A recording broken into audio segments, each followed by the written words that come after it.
AEW Dynamite Winter is Coming was this past Wednesday. And I think from start to finish, it was arguably the best Dynamite of 2025. And it's second only to 2020's Winter is Coming when Sting debuted. I'll talk about everything that happened on this episode on Dynamite here on Screw the Script.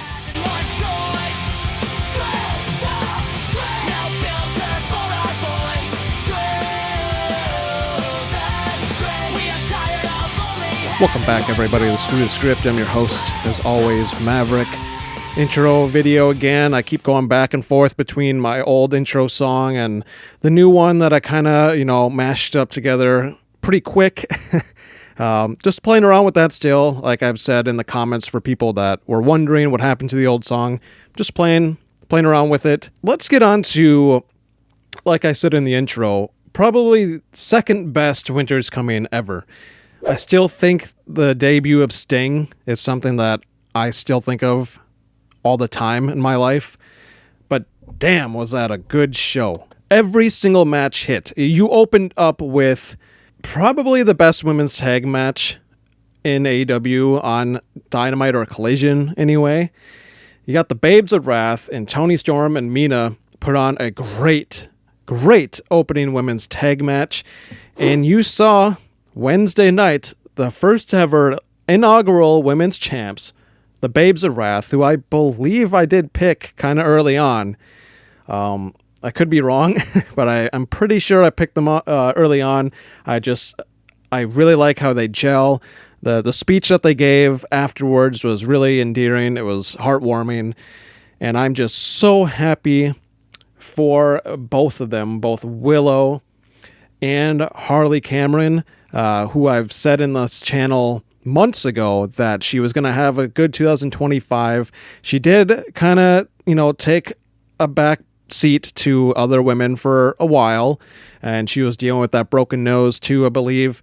But she came back, and she came back with a fucking force, and she is one half of your first ever AEW Women's Tag Champs. After that, I believe we had the Okada and Jungle Jack Perry. Sorry, he doesn't go by Jungle Boy anymore. It was a really, really solid match in the Continental Classic. You saw some interesting spots. You saw Jack Perry literally bite Okada's dick, I believe. Hey, you want me to beat your dick off? You want to beat my dick off? I'll beat your dick off with both hands. What's up? Let's go. That's weird, man. I think what he was trying to say was he's going to punch you so many times around the genital area that your dick's just going to fall off. Pretty nasty. Okada does come out on top, but man, the fucking Continental Classic has just been so damn good.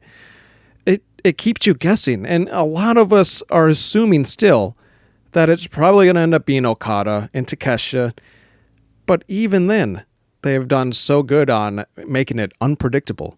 The next match was that tag match between Swerve, Page versus Hobbs and Shibata. Really, really solid match that was chaotic. At the very beginning, they were fighting all throughout the venue, backstage, out with the crowd, by the concessions. All kinds of crazy stuff happened there. Page and Swerve just work so damn well together that I would love to see them become tag champs, much like we saw Adam Page and Kenny Omega years ago. I think they could run it back, something like that. Swerve, great entrance, packed on a lot of weight, very solid and fun match. Easily, in my mind, the best C2 match to date, not even just in this tournament, to date.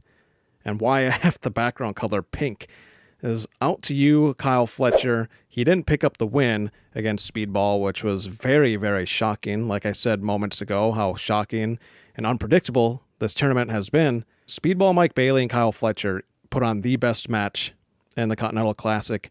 The best match I have seen in months on a regular episode. And like I said, a surprise finish with Mike Bailey getting a quick, roll-up pin, taking Kyle Fletcher off guard. The crowd fucking ate it up. They went ballistic when he won.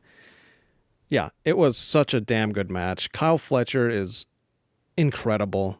I've been saying it for months on my channel, how much I really think he is, how great he is. And I know there was a recent release, I forget if it was Sports Illustrated, I can't remember what it was, for the top wrestling talents under the age of 30. Kyle Fletcher was there, but he was like number 6. I think that was way low. I truly think he is the best under the age of 30 right now in this given moment. Then we had Samoa Joe versus Eddie Kingston, and again, Eddie Kingston, we knew he was going to win, but he sold it so damn well on his promo the other night that you knew you were going to see a war here, and that's what it was. It was a fucking war of a match, a battle between these two guys. Samoa Joe does retain. It's interesting to see, to guess maybe where this is going to go next week. I think MJF is going to return because we got that. He's got to defend that diamond ring that he has. I believe he still has it. So he'll probably return there. Maybe we'll get some surprise debut. The episode next week, the Holiday Bash, that looks really, really good. We got Claudio versus Takeshita happening this upcoming Saturday, I believe. That is going to be a really good match, especially with where they're at with points. And that's what makes this Continental Classic so entertaining and so unpredictable. It's all I think about when I'm at work is who's going to win the next match in the Continental Classic. That's all I had on this episode of Screw the Script. Only AEW stuff. Last thing I wanted to mention quick as I close off this video, Steve Borden, Sting's son, debuted on a dark match before this show. A quick clip of him up there. I'm excited to see where he goes. He is a little bit older already, but that doesn't mean you can't become a pro wrestler at any age, really. We'll see where his career goes. As always, this has been Maverick with Screw the Script. Thanks for watching. For all the fucking fans that support this shit.